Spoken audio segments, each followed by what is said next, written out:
MPJ న్యూస్కి స్వాగతం. పల్నాడు జిల్లా గురజాల నియోజకవర్గం పిడుగురాళ్ల పట్టణంలోని ప్రజాశక్తి నగర్ నందు కొలువై ఉన్న సువర్చల సమేత ప్రసన్నాంజనేయ స్వామివారి రథోత్సవం మరియు కళ్యాణోత్సవం 18వ వార్షికోత్సవం సందర్భంగా నిర్వహించిన పూజా కార్యక్రమాల్లో గురజాల శాసనసభ్యులు ఎరపతినేని శ్రీనివాసరావు, యువ నాయకులు ఎరపతినేని నిఖిల్ ప్రసన్నాంజనేయ స్వామి దేవాలయం నుండి ఆంధ్రా బ్యాంక్ సెంటర్ వరకు నిర్వహించిన రథోత్సవం ఊరేగింపు కార్యక్రమంలో పాల్గొన్నారు.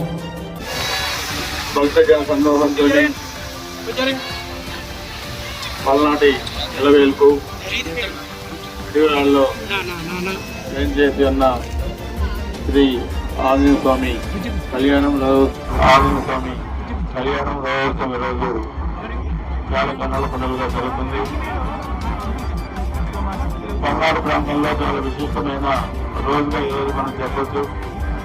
చాలా 70,000 మంది పాల్గొనే ఈ విశిష్టమైన బృహత్తరమైన ఈ కార్యక్రమానికి వచ్చేసిన భక్తులందరికీ కూడా ఆ స్వామివారి ఆశీస్సులు ఉండాలని, అందరి కుటుంబాలు సుఖ సంతోషంగా ఉండాలని, పిల్ల బాబులు బాగా చదువుకోవాలని చెప్పి కూడా కోరుకుంటూ మన వ్యాపార వర్గాలు కానీ, రైతాంగం కానీ, అధికారులు కానీ అందరూ కూడా బాగుండి గురజాల నియోజకవర్గం ఆ స్వామివారి అనుగ్రహం కానీ సురక్షంగా ఉండాలని చెప్పి కోరుకుంటూ వచ్చిన భక్తులందరికీ కూడా ఇక్కడ వేచి చేసిన కూర్చున్న భక్తులందరికీ అందరికీ హృదయపూర్వక నమస్కారాలు. జై హింద్, జై శ్రీరామ్, జై శ్రీరామ్, జై శ్రీరామ్.